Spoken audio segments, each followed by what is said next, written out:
Madalas ka ba nagko-commute mag-isa at nauumay ka na sa ending gas and parking fees? Meron ako ipapakita sa'yo, Brad. Stay tuned. Sa mga hindi nakakaalam mga brad, ang adventure ko ay nagmula talaga sa electric scooter.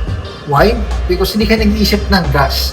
And that is the main point of having an electric kick scooter.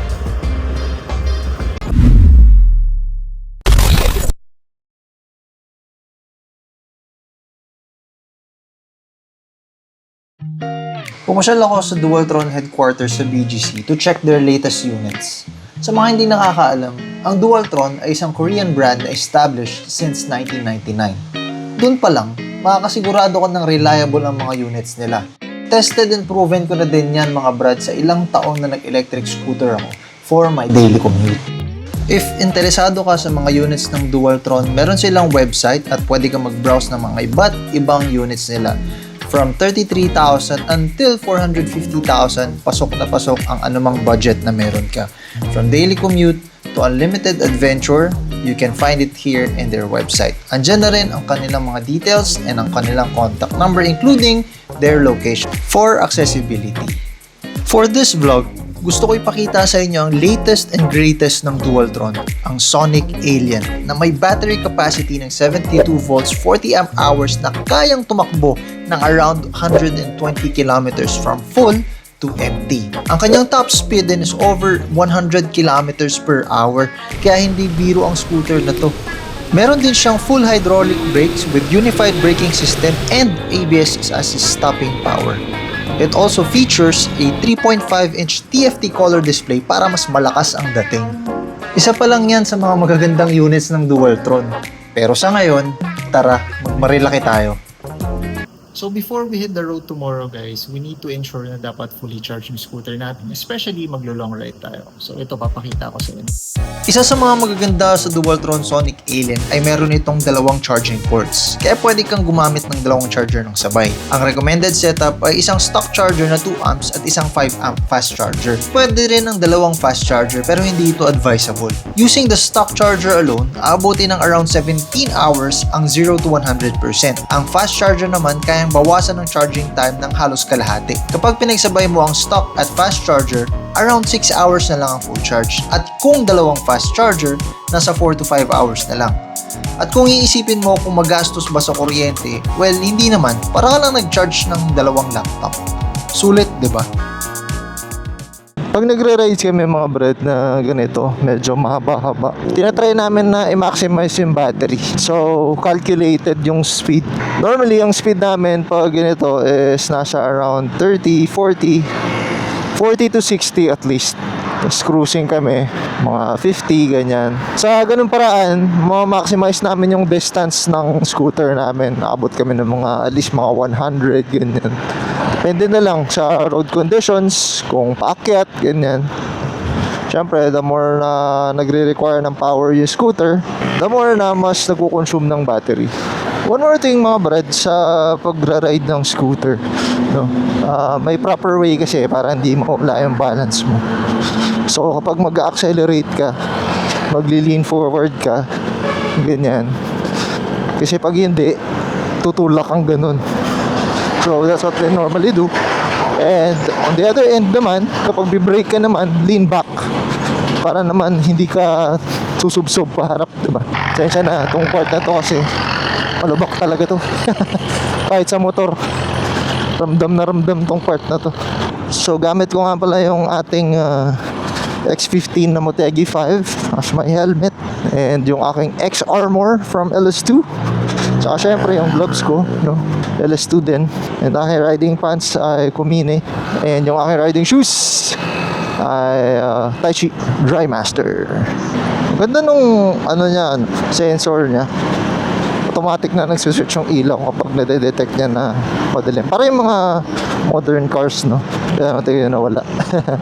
galing. Nag-evolve na rin ng electric scooter. Kasi it's been a while mga brad, since nung nag-scooter ako eh. 2 years, 3 years, mga ganun. Kaya medyo naninibago ako, syempre.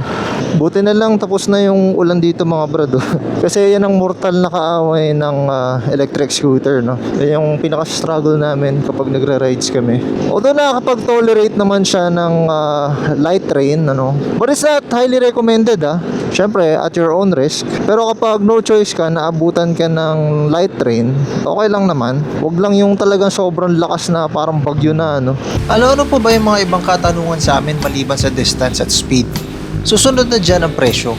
Depende sa specs. May kanya-kanyang presyo ang electric scooter. Pero itong Dualtron Sonic Alien ay nagkakahalaga lamang ng 225,000 pesos. Yes, tama. Mahal pa sa mga small displacement motorcycles. But marami naman siyang advantage gaya ng gasless and less maintenance kesa sa isang motorcycle gaya na lamang ng engine oil, radiator, at iba pang kailangan i-maintain sa gasolina. Pero may mga wear and tear pa rin naman gaya ng gulong, brake pads, brake fluids, and suspension. Pagdating naman sa battery, basta tama ang pag-aalaga, tumatagal naman ito. Meron nga akong kakilala almost 10 years old ng scooter pero maayos pa rin. Ganun talaga, pag tama ang pag-aalaga, pang matagalan. Dito na si Josh and si Japs. We are here and ready to ride out. Ngayon ko lang na-realize mga bro, hindi ko pala dala yung fast charger. So, ano tayo, controlled speed tayo. Pero dahil pa naman ito. From bahay to here, ayan, meron pa tayong 105 km range as per dito. 96%. Parang 4% na yun nabawa sa akin. Yun nga lang kasi pocket yun siya. So, we'll see later. Tara! Pero paano naman kapag long ride? Saan kayo nagcha-charge? Sa maniwala ka sa o hindi, naikot ko na ang halos buong North Luzon gamit ng electric scooter. Nakanarating na rin kami sa Tagaytay, Marilake, Cabiang at Baguio at marami pang ibang destinations. At oo, ito rin ang isa sa pinaka-frequently asked na tanong, paano kami nagcha-charge? Ang ginagawa namin, bago bumiyahe, naghahanap muna kami ng mga coffee shop, restaurants o anumang establishment na pwedeng magpa-charge. Tapos, mini-message namin ang Facebook page nila in advance para makapagpaalam. Para pagdating namin doon, hindi na kami magtatanong kung pwede, alam na nila darating kami. Syempre, lagi rin kaming may dalang extension cord. Malaking tulong yan lalo na kung medyo malayo ang available na saksakan. Mas convenient para sa amin at hindi na rin kami kailangan istorbohin ang setup ng establishment. Sa tamang planning, hindi talaga hadlang ang charging.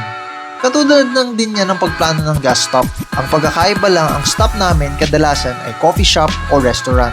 Minsan, city halls and police stations kapag wala ng choice. Habang nagre-recharge ang scooter, kami naman ang nagre-recharge muna ng sarili. Kape, pagkain, at konting pahinga bago ulit bumiyahe. Yan naman, yung gamit ni Josh is electric unicycle. Battery din, pero mas malayo range niyan eh. Maabot yan ng siguro on paper nasa 150, pero realistic mga 120 ganyan. Pero ang layo pa rin nun kasi pinakamalayo ko sa electric scooter is 100 lang. 100 no charge So we'll see if kaya ng Alien Sonic umakyat at bumaba ng Marilaki ng walang charge. Pambira. If walang choice, maglalalamove tayo. Range test, let's go!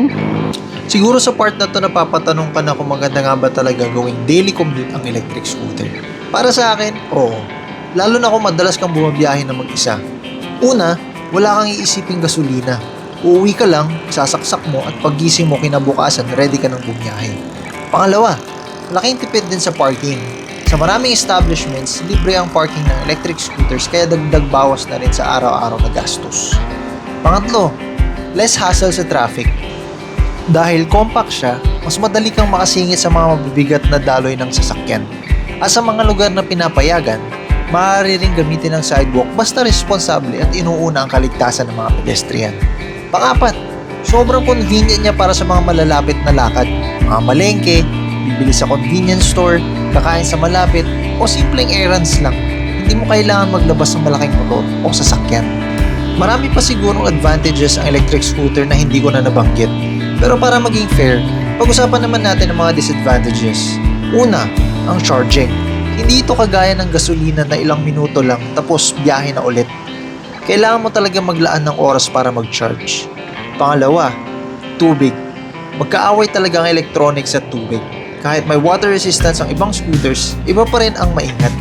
Naalala ko dati kapag tag-ulan, nagdadala pa kami ng cling wrap para balutan ang deck ng scooter para masiguradong hindi papasukin ng tubig ang battery at controller. Pangatlo, kapag long ride, kailangan mong magdala ng charger at extension cord. At dahil gusto mong i-maximize ang range ng battery, madalas controlled lang ang takbo. Kaya kung ikukumpara sa motorsiklo, mas matagal talaga ang biyahe. Pero kung ang paggagamitan mo ay pang araw-araw na commute sa syudad at hindi naman sobrang layo ng ruta mo, masasabi kong napaka-practical pa rin ng electric scooter. Kailangan mo lang maintindihan ng limitations nito at gamitin ito sa sitwasyon para talaga sa kanya. And there you have it mga brad, halos kakauwi ko lang pero tignan nyo. So meron pa siyang 13% tapos 14 pa yung approximate na range niya doon sa 13%. Ang total kasi na binahe natin is around 96 kilometers. So kung i-add natin yung total of 110 kilometers yung maximum range nung scooter na to, no? So malayo-layo rin siya given na may incline pa, so paakit ng Marilaki. So, di ba?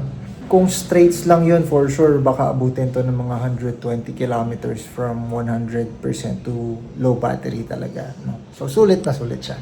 At ayan mga brad ang aking full review ng Dualtron Sonic Alien. Kung naghahanap ka ng electric scooter na may premium build, matinding performance at top tier riding experience, isa talaga ito sa mga dapat mong i-consider.